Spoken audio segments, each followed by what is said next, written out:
បាទសួស្តីកូនទាំងអស់គ្នាបាទថ្ងៃនេះយើងនឹងចូលរៀននៅមេរៀនថ្មីមេរៀនទី15ផ្សេងជាអ្នកអក្សរឡអក្សរអឡអបាទឥឡូវនេះយើងចូលទៅសិក្សាអាននិងស្ដាប់ទាំងអស់គ្នាបាទ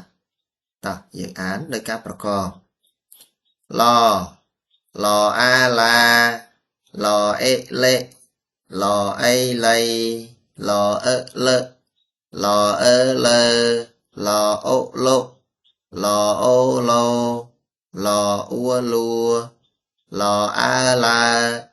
ឡអ៊ឺលឺឡអ៊ីលីអអេអេអអែអែអไอไออเอาเอาอเอาเอาออมอมออมอมออัมอัมออะอะออออเอะเอะอออลอโอโลโลออมอมอมอโอโอโอโรโอโอกอไอไก่ลออาลาไก่ลาสออมซัมลอไอไลซัมไลลอเอเลลออลอเลลอกอเอาเกาอไอไอเกาไอออมอมบอบอมบออาอาหออาหาฮารอฮาอาฮาจอเอาเจ้าออัมอัมดออาดาดารอดาลอเอเลลออลอเจ้าอัมดาเลลอสอโอโซขออาคากออากาการอกา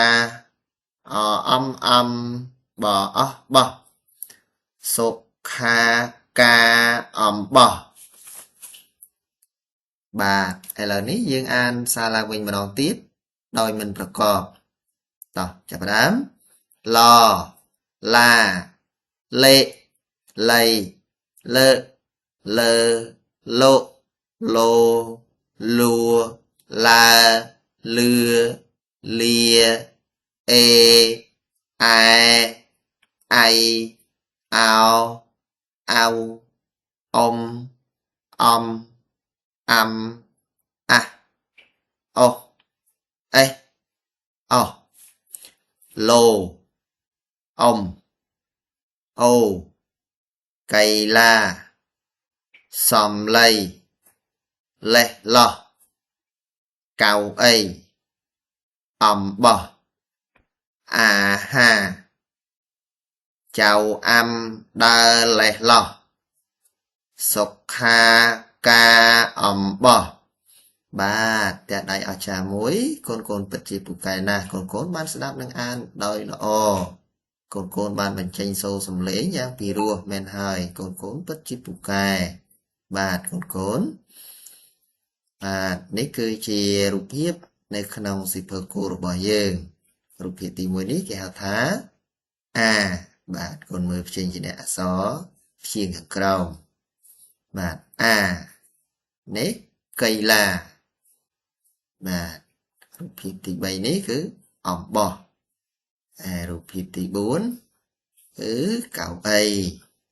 បាទ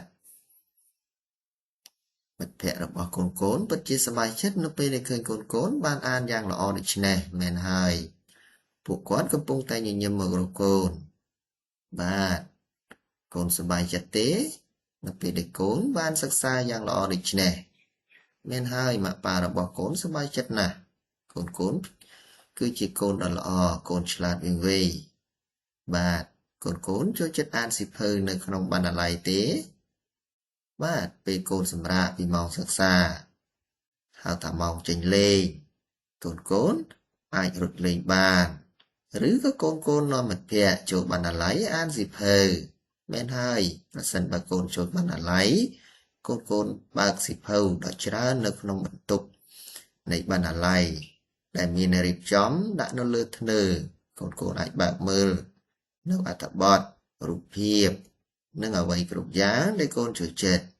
បាទវាធ្វើឲ្យកូនមានអារម្មណ៍ក្នុងការសិក្សារៀនសូត្រ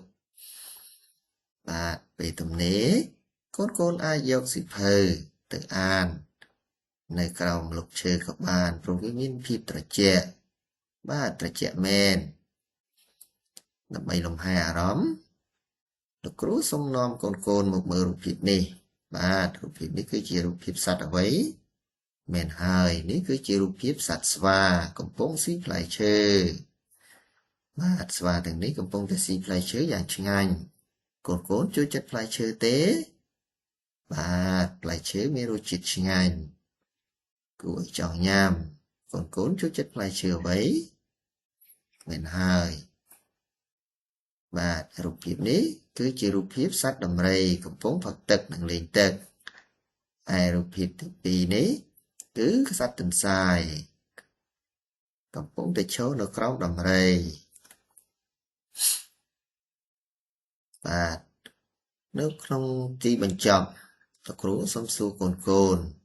តើព្យញ្ជនៈអក្សរឡស្ថិតនៅក្នុងព្យញ្ជនៈទីប៉ុន្មានកូនបាទហើយអក្សរអ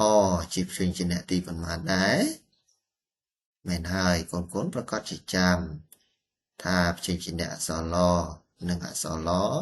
និងអក្សរអស្ថិតនៅក្នុងព្យញ្ជនៈទីប៉ុន្មានហើយមេរៀនដែលកូនបានអានមកនេះតើកូនអានវាបានចាំហើយឬនៅមែនហើយកូនប្រកាសជាព្យាយាមអានវាដើម្បីឲ្យចងចាំហើយកូនបានអានឲ្យអ្នកណាខ្លះស្ដាប់បាទមិត្តភ័ក្តិលោកគ្រូអ្នកគ្រូម៉ាក់ប៉ាលោកយាយលោកតាឬក៏អ្នកណាកូនបាទកូនប្រកាសជាបានអានឲ្យពួកគាត់ស្ដាប់ពេលដែលកូនបានអានវាយ៉ាងលឺនិងច្បាស់ថាកូនសប្បាយចិត្តទេបាទកូនប្រកាសជាសប្បាយចិត្តមែនហើយជាចុងក្រោយលោកគ្រូសូមជូនពរឲ្យកូនមាននូវសិរីសួស្តីសុខភាពល្អកម្លាំងរឹងមាំប្រាជ្ញាឈ្លាសវៃអានឆាប់ចាំចំណាំឆាប់បានប្រឹងសិក្សារៀនសូត្រដើម្បីបាននូវគោលអនាគតដ៏ល្អរុងរឿង